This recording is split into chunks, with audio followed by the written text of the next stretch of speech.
The wait is over. New episodes of The Walking Dead Season 10 are premiering early, February 21st on AMC+. Don't miss the extended 10th season, featuring 6 new episodes, each focused on fan-favorite characters. Prepare for all-new high-stakes showdowns and emotional reckonings by catching up on the latest season before new episodes drop. With season binges, exclusive content, and early access to new episodes, the best Walking Dead experience is only on AMC+. Get lost in the Walking Dead universe today. Available ad-free and on demand. Sign up at amcplus.com. AMC+. Only the good stuff.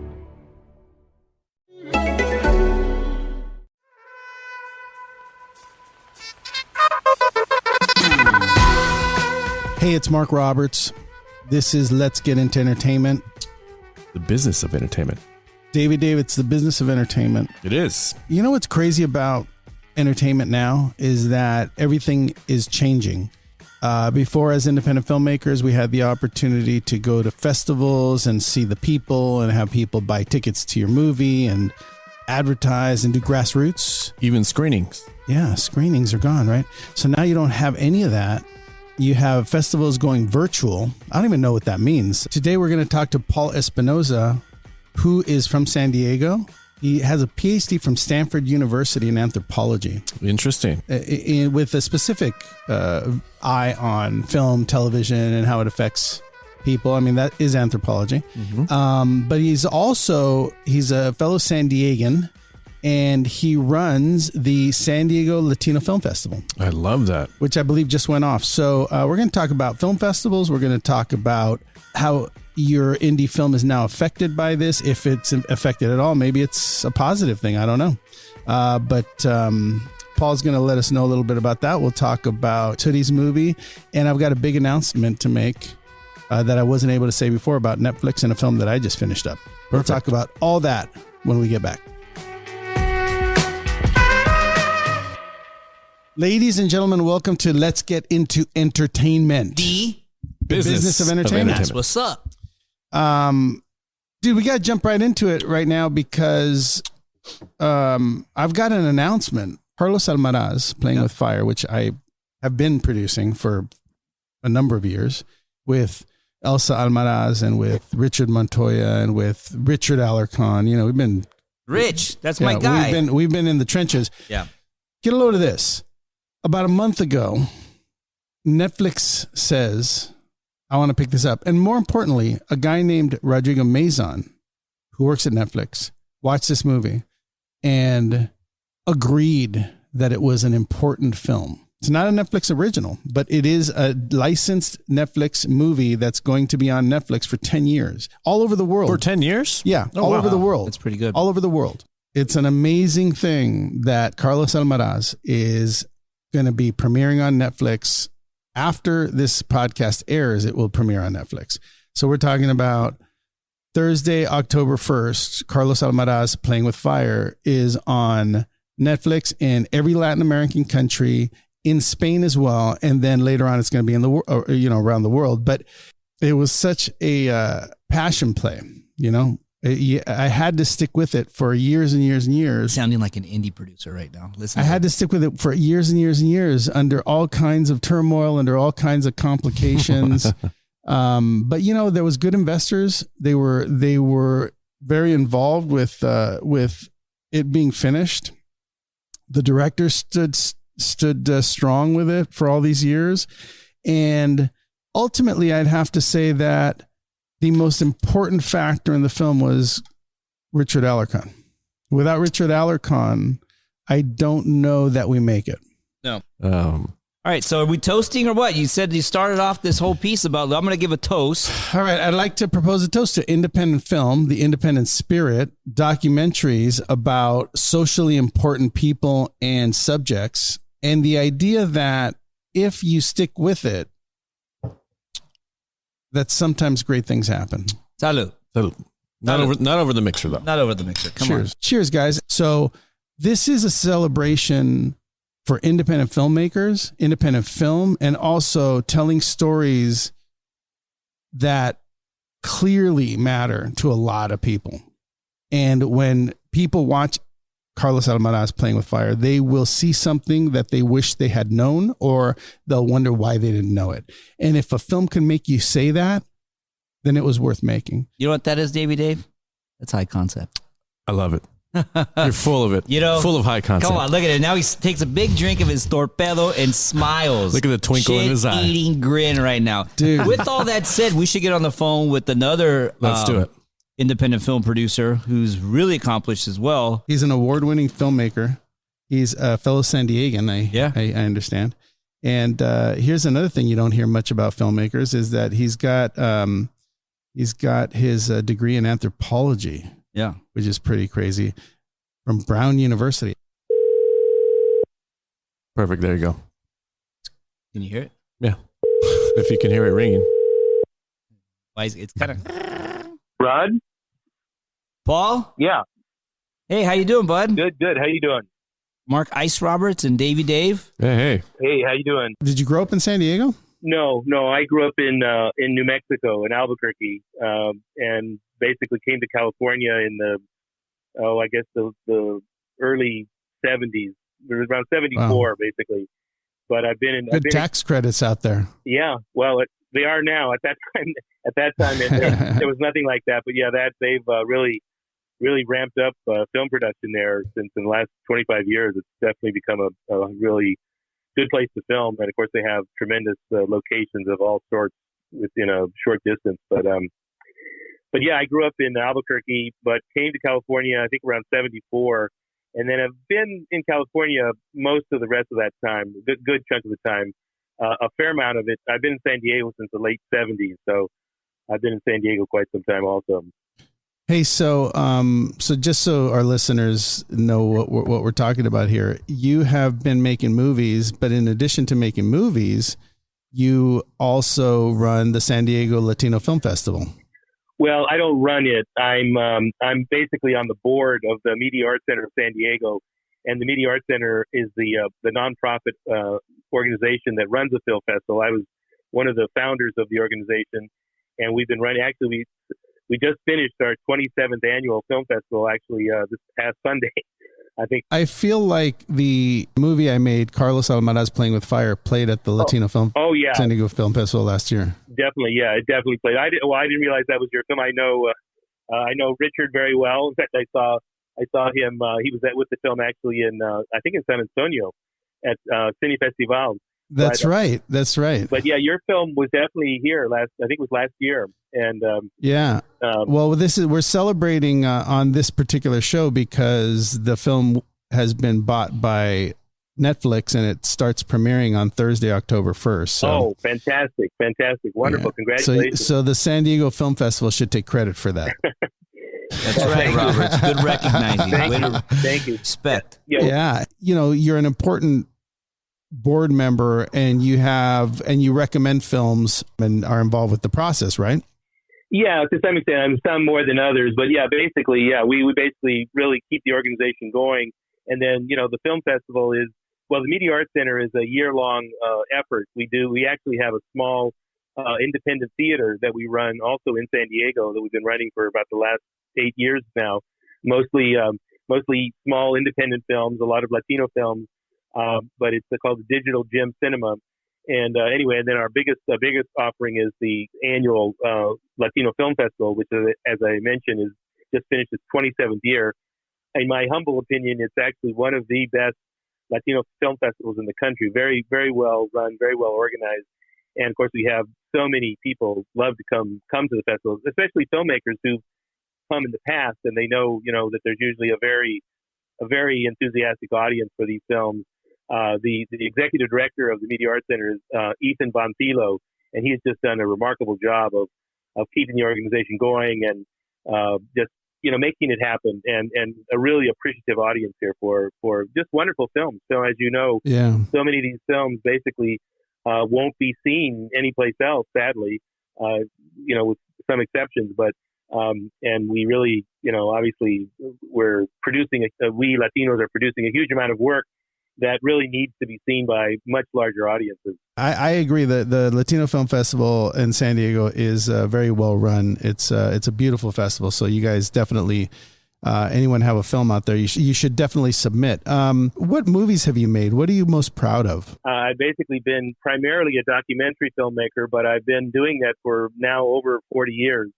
Some of the more well-known films that I've made are, one is The Lemon Grove Incident, which is a film about it's a hybrid film. It was made in 1985, and it's a documentary with a lot of reenactment. It has actually more reenactment than documentary, but it's about one of the earliest school desegregation cases in the United States.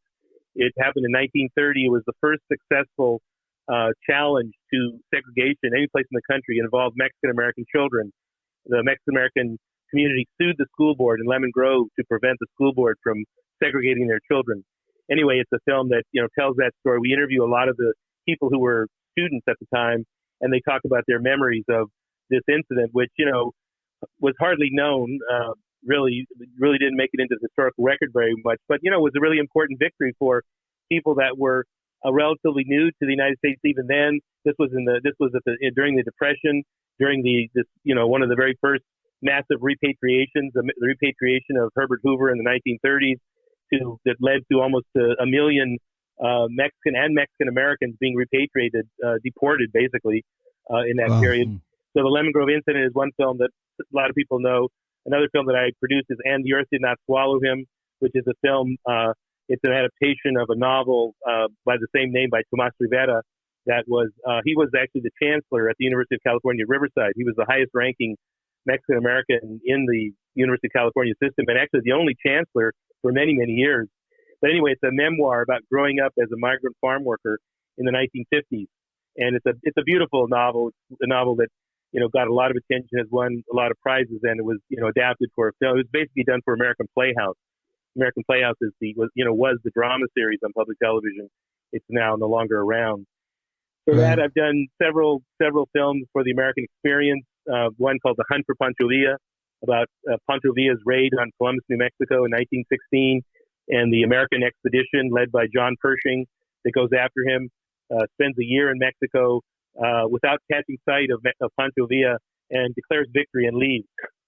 Like I say, in San Diego, most of my professional career, and really have done a lot of work on the U.S.-Mexico border region. I did another big series on the war between Mexico and the United States, the war of 1846 to 1848. That was a 4-hour series for public television and also for Canal Once in Mexico City. And basically the first examination of that war for television that had ever been done. Very important historical moment that, again, many people are not familiar with. That, for instance, the land that, as you and I speak, all of this used to be part of Mexico. Anyway, that's I think a very important series that really gives some historical perspective about how all this territory became part of the United States. All of those movies sound amazing. Are they available to be watched anywhere? Well, some of them are. I mean, basically, if people are interested, they can go to my website, which is Espinosa Productions. It's Espinosa with an S, Espinosa, EspinosaProductions.com. You can see information about a lot of the work that I've done and little clips of some of the films. And then there's also ways of contacting me. There's some of them. Well, a lot of my films are in university collections. Not too many of them are, like for instance on Netflix or anything like that. At least at this point, the time has come where a lot of the information that are in those movies are valuable to viewers. People are really demanding to know more about what happened, during lots of walks of life. So this is that's an amazing array of important films. So congratulations to you. Yeah, thank you. So you studied anthropology? Yeah, I studied anthropology. Because, I know a guy who teaches anthropology and is an anthropologist who lives on the border in Brownsville. Yeah. And his study of anthropology is really the study of the people that live on the border and, how they live, what they use for medicine and all kinds of interesting stuff. What was the thing that you focused on as an anthropologist, as an anthropology major? Yeah. Well, basically, my study. Well, I did. My bachelor's was done at Brown University in Rhode Island in Providence, but I did my graduate studies at Stanford. And I usually what you do as an anthropologist is you go someplace far, far away and you study what the natives do. Like the friend you're talking about who studied, maybe he was from there, but a lot of times anthropologists study other cultures, like American Samoa or someplace in some remote area of Latin America. And you study what the natives do, but you spend, what they call a long-term participant observation with the community and find out, how they do things. Well, I decided that I was going to study the natives in Hollywood, and I went to Hollywood, a little town not too far from. Well, actually, you guys are right there, I think, in Hollywood. Yeah. And I basically conceived of a television studio as a little village, and I looked at how they went about creating a television series. The way that some natives in other parts of the world they create songs, they create pots, they work on cultural artifacts. Well, these natives were working on the television series and looked at how they went about creating it, not so much from a technical point of view, but more from a cultural point of view. How do they take culture and massage it and manipulate it and turn it into a television series? The series that I worked on, I was trying to. This was in sort of the late or mid to late 70s. And I was trying to get into a television series that worked on creating ethnic characters, because I felt like so many of the television series you saw were so, I don't know, there were just a lot of stereotypes at that time. And of course, even now there's a lot of stereotypes. But I thought it'd be interesting to know, well, how do these shows get created? What do these people know about the communities that they're representing? Well, I had a very difficult time. If I was, coming in saying I wanted to study how people were creating ethnic characters was not the conversation didn't last too long with Hollywood producers. But anyway, through kind of a lot of, talking and introducing myself, I knew nobody in Hollywood. I was completely an outsider, which probably actually in retrospect was an advantage. But I finally reached Gene Reynolds, who was the co-creator of MASH with Larry Gelbart, and also was himself, actually later was the president of the Directors Guild of America. But anyway, he was creating a new television series, and I managed to get my foot in the door to sort of, kind of watch what they were doing. The series was at Mary Tyler Moore Studios, and it was the Lou Grant Show, which was a television series done back in the 70s. And it was kind of interesting because if you remember, Lou Grant was a character on the Mary Tyler Moore Show. He had been, in the series, he's an editor who comes to Los Angeles and becomes the editor of a fictional newspaper in Los Angeles. So this is a newspaper. Theoretically, a story about a newspaper that's covering all these stories, out in the world, putting them into a newspaper, and they were creating a television show about a newspaper series. And I was an anthropologist studying them while they were doing this.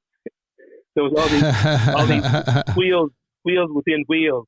But anyway, yeah. I mean, it was an incredible experience. I mean, like I say, I didn't know these people at all. But not only was Gene Reynolds involved, but Jim Brooks and Alan Burns. Jim Brooks, who created the Mary Tyler Moore Show, and of course Jim Brooks, who went on to be a director of great legends. But they were, and actually all these guys, one of the things that united them is they were basically writers. It was a point in television where writers were becoming producers, and becoming like producer hyphenates, and essentially they were, gaining control of their own shows. Because I think prior to that, writers really didn't have that much power in the industry. It was like, producers hired writers and got rid of them as quickly as they could. But anyway, it was kind of an interesting moment. But yeah, I mean, I think it's fascinating that that you could mix anthropology and entertainment. That's pretty trippy. Yeah. Well, basically, I mean, like I say, it was kind of what anthropologists do. They study culture, and in this case, it was part of a process also at that time of taking anthropology and maybe focusing it not so much on powerless communities, which is what traditionally anthropology had done, but trying to look at more powerful communities, which is very challenging. A lot of times you don't have any access to that, but for whatever reason, I mean, I managed to do it. I'm sure it was like a once in a lifetime kind of thing because, just getting my foot in the door was very, very difficult. But somehow I managed to develop enough rapport with Gene Reynolds in particular, who definitely was very powerful. I mean, he was executive producer of the series.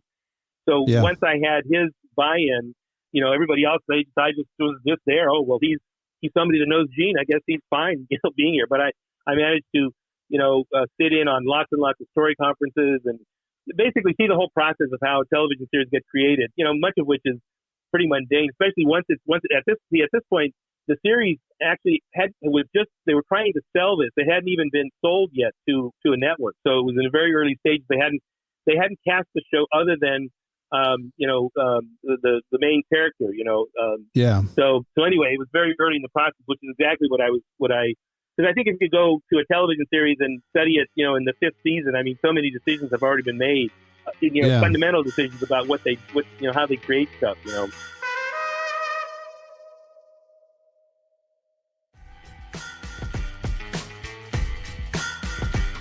Congratulations on all of the work that you've done. Congratulations on, the San Diego Film Festival. I think what I really wanted to get into for our listeners, just to sort of wrap up, is, a lot of us have relied on festivals to sell your movies. I went to Sundance with Strangers with Candy in 2005, and it was an important festival for us. Had we not done that, it would have been very complicated to sell that movie, to create a buzz. Right. Now that it's virtual and you've experienced and also been part of setting up a film festival virtual, do you think was it as effective? Is it not as effective? What's your opinion about how that all went? And what's your opinion about how it helps or hurts the filmmaker? Yeah. Well, I mean, and I should say, I'm also, obviously a filmmaker, and I've also been actually participating in a number of virtual film festivals with my film, which is it's a Singing Our Way to Freedom. It's a documentary about a Chicano musician from the 1970s and 80s. Actually, it's really a biopic on his life in general. But anyway, I was doing lots of festivals, and then of course when COVID hit, I stopped having any screenings, but then started to do some virtual screenings. So I've been doing that somewhat over the last 9 months. But this festival we just finished in San Diego was completely virtual. It was actually planned as a regular festival. In fact, we had to close it down March the 12th, the day it was supposed to begin. That was the day that we had to cancel the festival, which was just heartbreaking. We already had a whole bunch of filmmakers in town. Of course, had already spent a certain money to get the festival organized, and then that all went up in smoke. I would say, generally speaking, this festival, the virtual one that we just did, which was also a 11-day festival, and it had actually a lot of the films that we originally planned for March, we had, with the exception of a number of bigger films that, basically just moved on because they're distributors. A lot of the really big films, they're very, they don't like smaller festivals. I mean, which is understandable maybe, but, they have their eye on Sundance and Toronto and the really big festivals. Right. But anyway, I think virtual festivals are still kind of feeling their oat, so to speak. I mean, I don't think in the long run they're going to be as effective as a regular festival. I mean, we had a good turnout. I actually haven't seen the final figures, but I'm sure the figures are not anywhere as good as they were for a real festival. And again, like our festival, we've been doing it for 27 years. So one of the things about a festival is not just seeing the films, but the whole ambience of people showing up and hanging out, and especially people that have been going to the festival, year after year. There's a whole exchange that goes on, and people love that. They love to see the films, talk to the filmmakers, meet them in person, just kind of hang out. It's very, and obviously in a virtual world, you can't really have that. That said, I mean, we did have a lot of really great. We had many Q&As, virtual Q&As. One of the things that allowed is we had filmmakers probably that normally wouldn't have been able to, so quote, come to the festival, but they were all over the place, all over the world really, but they could come in and talk about their film after the thing, and that was, I think, very effective. Again, I don't know if I would say it was more effective than a typical Q&A live, right? So I don't know. I guess the jury is still out on that, and again, we don't know how long we're going to be doing virtual festivals. I think most of us hope that this is maybe in another year this is going to be a thing of the past, but we don't know. We don't really know. Yeah, that's where you mingle and you meet people, and I agree that we're at the sort of beginning stages of trying to make these virtual things work. But you know what? Independent filmmakers need a place to show no matter what's happening. We've raised money, we made a movie, people need to see these films. And I appreciate that you guys are out there making it happen regardless of the scenario. So really thank you for supplying the festival and making it available for everybody, all of us. So yeah, congratulations on a successful run on that. And I'm sure, hopefully we can get back to coming to festivals and openings and galas and all that kind of stuff. But in the meantime, we'll continue to support festivals for doing what they do, which is show work that wouldn't be seen otherwise. So thank you for that. Hey, so I have to ask you about Rich Alarcon, which now has who cut Carlos Almaraz for me.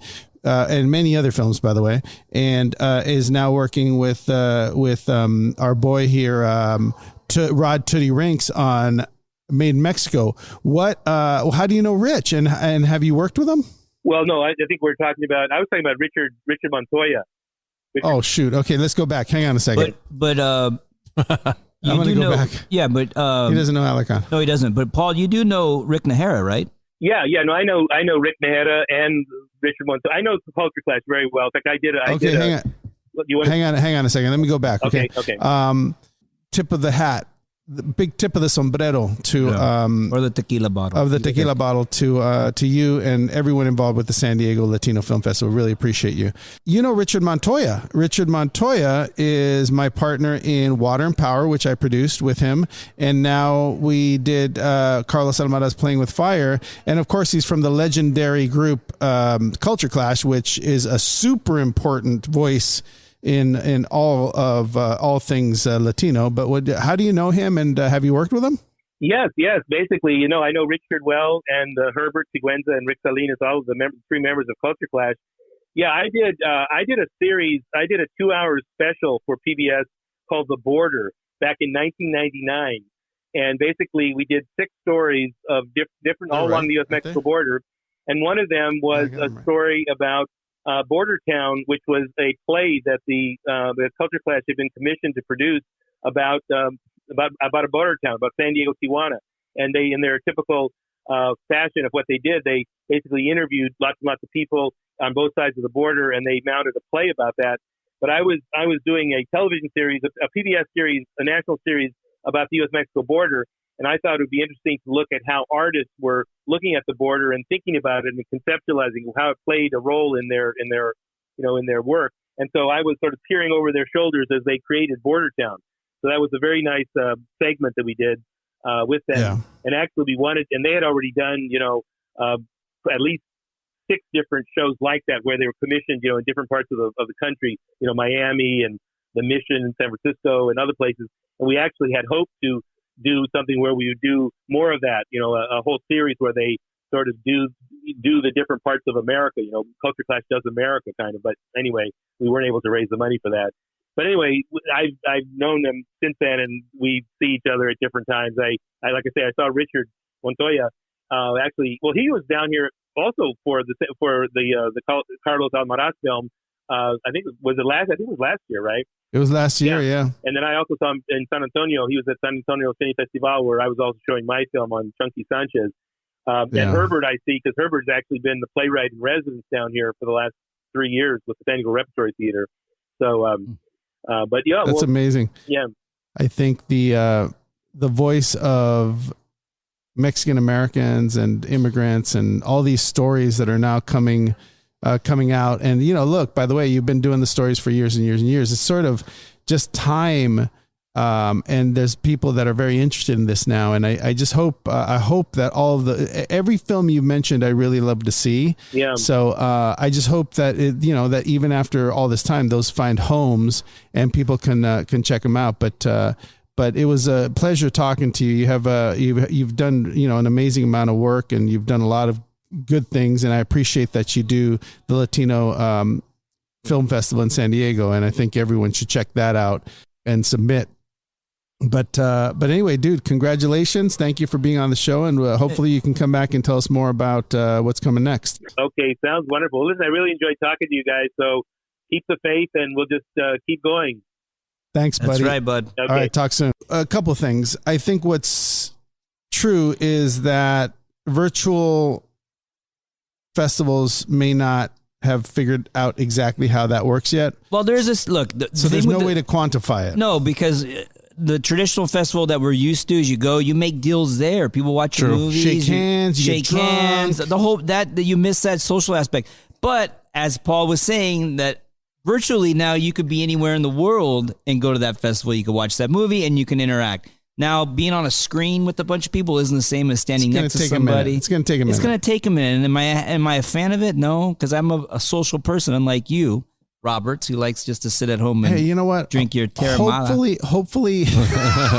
Hopefully, we get back to normal and we get back to festivals and people get back into theaters. But thank you for suggesting him. I think he's a interesting, powerful person. Like, why not? Just keep doing going. What you can do. Just keep going, most importantly. Thank you guys for listening, and we will see you next time on Let's Get Into Entertainment. The business of entertainment. Sorry, Maddie. Oh, come on, man. Oh, come on, man.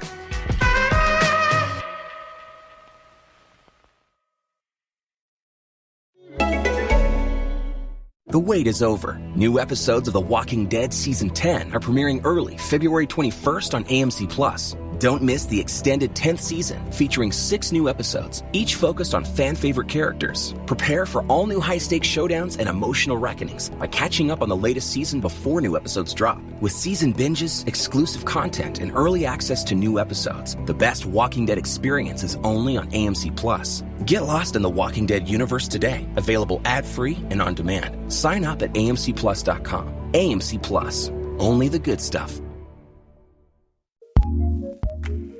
Acast powers the world's best podcasts. Here's a show that we recommend. Greetings from Ireland. This is a quick taste of what to expect from the Tommy and Hector with Larita Blewett podcast. There's rubbish and old hurleys and everything in the utility toilet, and I'd be sandwiched in there, and I just go, and I can hear someone in the kitchen going, "I'm in here, by the way." But I remember visiting your house as a teenager, and none of your toilets had locks on the door, and I'd often be wandering out from the kitchen and hear your mother shouting out, "I'm in here, by the way." Just let anybody who's passing know I'm in here, by the way. Listen to this show on the Acast app or wherever you get your podcasts. Acast recommends.